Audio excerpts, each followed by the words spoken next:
Kevin Danishevsky. Well, thank you, Kevin. If the Knicks deal for PG-13, what might a package look like? You know, Kevin, I really appreciate that question because it sets me up exactly what it is. Just, Kevin, you're a great point guard because you set me up for the assists, and I appreciate that. So there's been a lot of talk about Paul George and questions on what does the deal look like? How can this be done? Everything. And now, as you could imagine, I have tried to identify various angles here. What can the Knicks do? How can they get Paul George in the building, hypothetically speaking? And here's the very first thing. There's this mindset, of course, of, well, the Knicks shouldn't get Paul George, period, right? And again, I've had my concerns with Paul George. He had a fantastic season. You have to hope that the health is consistent. Of course, if you're just hiring Casey Smith, you think, hey, maybe that could extend down to reinvigorating the Knicks and their injury maintenance staff. Regardless, Paul George, great season last year, does pretty much everything the Knicks want a 6'9" forward to do.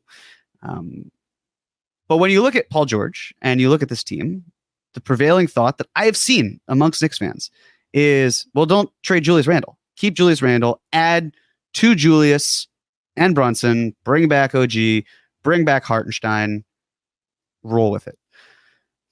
It's hard. It's really tough financially to do that, especially because anytime the Knicks aggregate salary means that they are hard capping themselves at the second apron. So even if they were to be able to make the trade, and remember, you have to send more money out than you receive in order to not be hard capped at the first apron. So it's really tricky to find a way to do that. So if you are essentially, because you're not going to trade Jalen Brunson, that's obvious. If you're not trading Julius Randle, right, then who are you trading? Well, it's not going to be a sign and trade with OG or Hartenstein. It's just not going to work. The math isn't going to do it. CBA, all that. Just put it out of your minds. So really what we're talking about in any situation would be Josh Hart or Dante DiVincenzo. And look, I'm not saying those players are untouchable, but also we know how close they are to Jalen Brunson. If you ask me, do I think that they will include either of those players to get the job done? I just don't think they will. And you can argue and say should or shouldn't. I just don't think they will. That's really the crux of it. So how do you find a way to get Paul George, especially when he's looking for a new contract, big next contract? Julius Randle, also looking for a big next contract. OG Anunoby has to get paid. Isaiah Hartenstein has to get paid. Jalen Brunson, up for a new contract. That's 5 players you have to pay within the next 12 months and 2 weeks, let's call it. 12 months and 1 week. I just don't see how the Knicks, with these new aprons in play with the CBA, can possibly roster those 5 players and still have the depth that they like on this team. I don't see it. I just don't. So the question then shifts to, if it's not going to be Randle staying here with Paul George and Brunson and OG and Hartenstein, what does it look like? Let's go step by step. The first thing, right? There's this idea that with the new CBA kicking in, that teams could try to find a loophole. And that loophole is having a trade done this calendar year. The 2023-24 season has not ended yet. So there's this mindset of, hey, why don't you do that right now, right? You can make it work. Well, you can't. Eric Pincus talked about this. He actually tweeted about it. There is no loophole where it's a deadline of what happens in this year stays in this year. It's not like Vegas. It hits you next year too. Essentially, when the Thunder made the Alex Caruso trade, they committed for the 2024-25 season to be hard capped at the first apron because they took in more money than they sent out with Josh Giddey. And that happened this year, which means that it's not like you can time the move at all to make it work. But let's say you had PG opt in to his contract, and then you're the Knicks and you take Julius Randle and Bojan Bogdanovic's contract for matching. Okay. You could do that this calendar year. Problem is that number one, Knicks are sending out $46.9 million. By the way, forget about Julius Randle's trade kicker situation. Like, just ignore that for the sake of it, just for right now. Randle and Boyan together, $46.9 million this year, this calendar year, out the door. Paul George, $45.6 million out the door. What that would mean is that the Knicks would be hard capped at the second apron in 2024-25. But the Clippers are taking in more money, so they would be hard capped at the first apron for 24-25. That's a non-starter for them. They're not going to want that. So then you think about potential workarounds. Okay, well, what if you did Randle and Bogdanovich, and you also did Paul George and say Kobe Brown? Then that way you would be able to say, and this is in this calendar year, right? 2023-24. The way that you would try to work it is you'd have more money going out than in. But here's the problem. Clippers can't aggregate salaries in the 2023-24 season because they're above the second apron. Now, there might be a slight workaround, but also that doesn't solve the problem that the Knicks would be hard capped at the first apron because they'd be taking in more money. So realistically, any trade that happens, it's more likely not to happen in this calendar year, but the next one, 2024-25. And mind you, as all of this is happening, this doesn't even touch upon the fact that Julius Randle might need to get paid. And if Julius Randle and the Knicks can't come to a decision on getting paid, there's a huge problem. It is truly shit or get off the pot with Julius. Because if Julius does not extend, it's his right, two-time All-NBA player. He has every right to want to get paid the most that he can. But the problem is, if he doesn't, then number one, the Knicks can't trade him next year, which, fine, probably a workaround. Not a lot of stars get dealt during the season. But it's the next summer. If you don't have him under contract, you have to deal with the sign and trade situation. And that's a mess. So let's say they don't, and they bring him back. Well, then you have to wait another 6 months. So basically, the Knicks would have until the deadline to move Julius, but what's his value going to be if he's an expiring contract with half a season less than that to go? So this is something to consider, where if the Knicks feel like they cannot come to an agreement with Julius, and we know that their MO has been take talent and upgrade from there, that's why Julius becomes a huge conversation. It's the amount of money you can afford, but it's also him and what you can do with trading him and the hurdles that you have to go through that are different than right now. So 2023-24, it's in the past. Now we're talking about 2024-25, starting, let's say, June 30th, July 1st, when free agency opens. Or maybe a moratorium when it's done. Regardless, once this league year is done. So an option, right? Back to where we're at. Julius Randle and Boyan Bogdanovich going out for Paul George. Okay, well, what's wrong with that? Again, the Knicks are hard capped at the first apron because they're taking in more money. The Clippers, they're fine. They're taking in less money. They're not aggregating any salary. That works for them, but it doesn't work for the Knicks. So that trade, not good. We want a scenario where the Knicks are essentially at worst hard capped at the second apron, and the Clippers aren't hard capped at all, which is really hard to do. Okay, so another reason, another trade, theoretically, Randle, Bogdanovich, and Diakite for Paul George.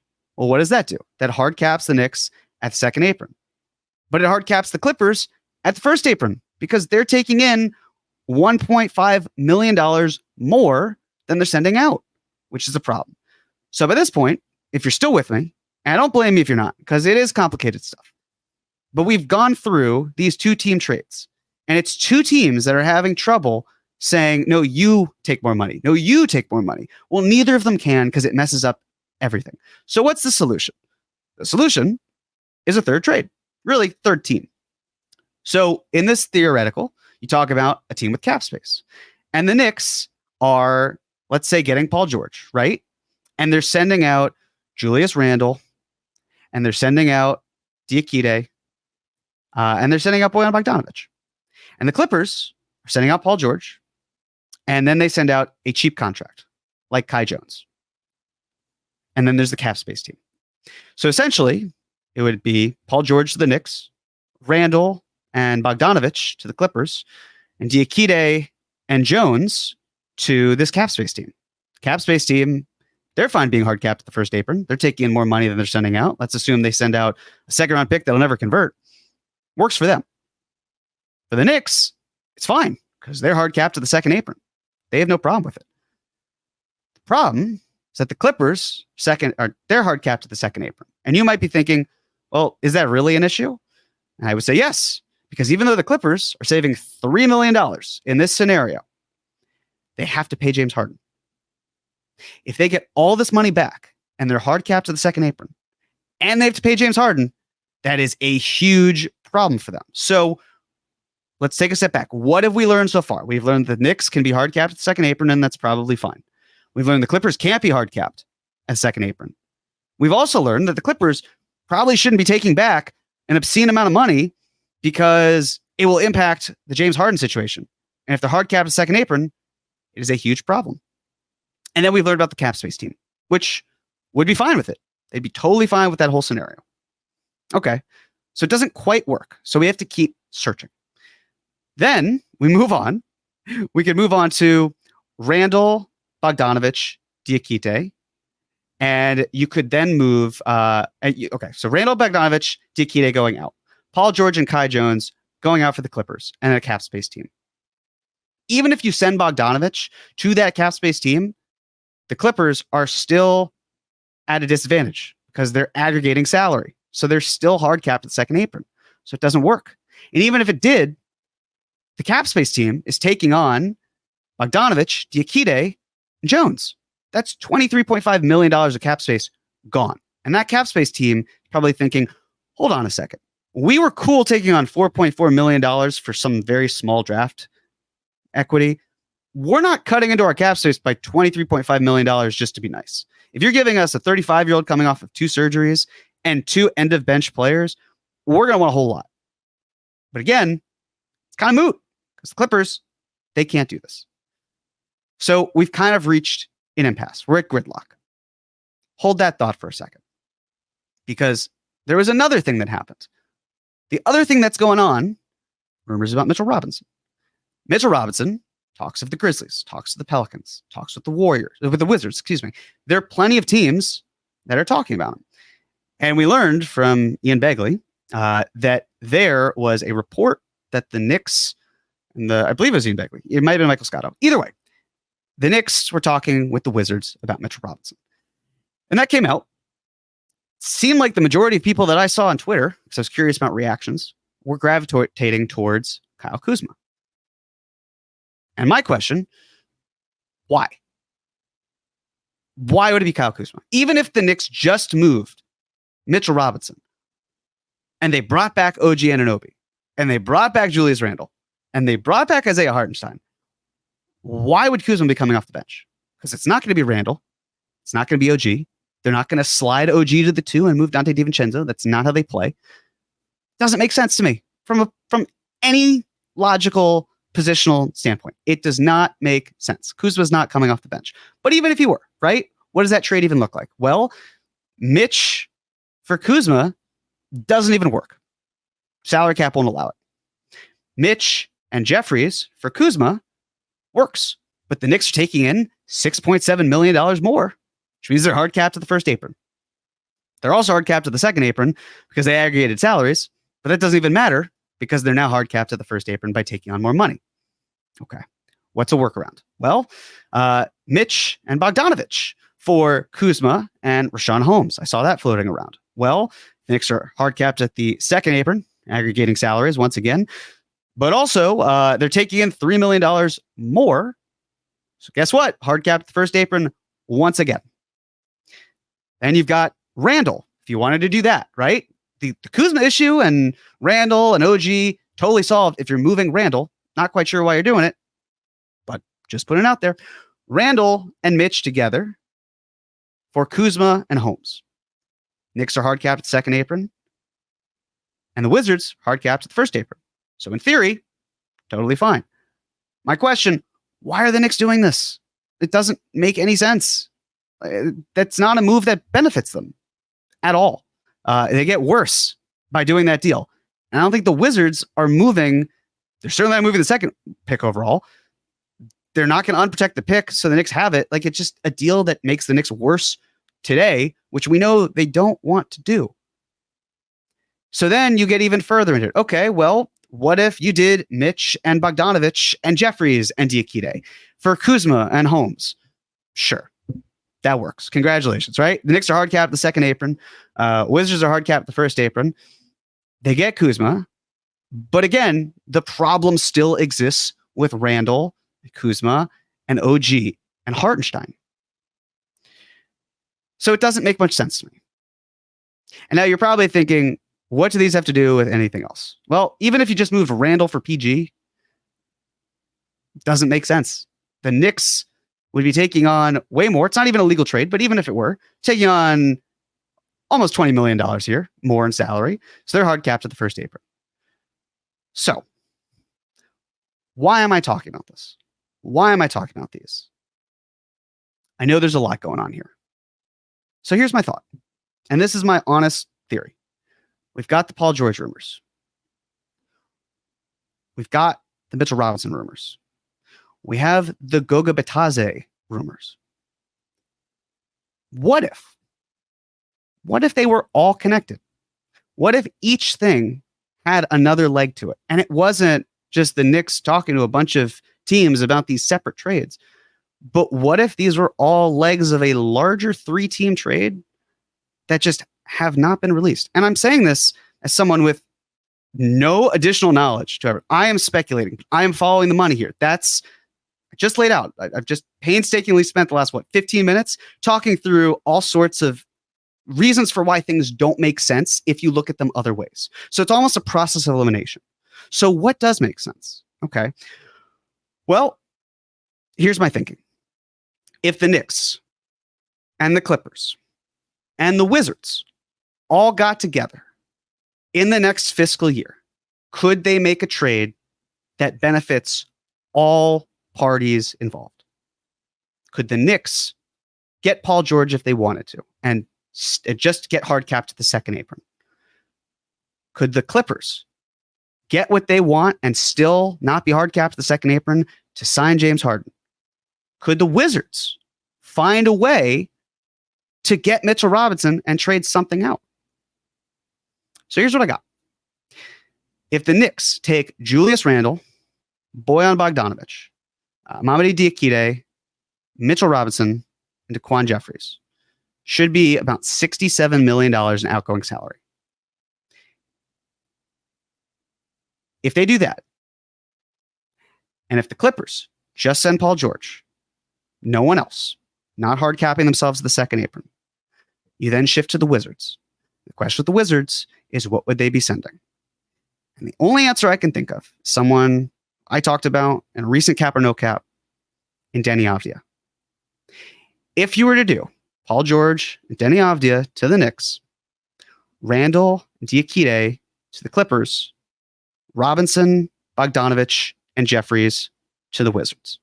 If you did that, the Knicks would save $2.6 million. Right?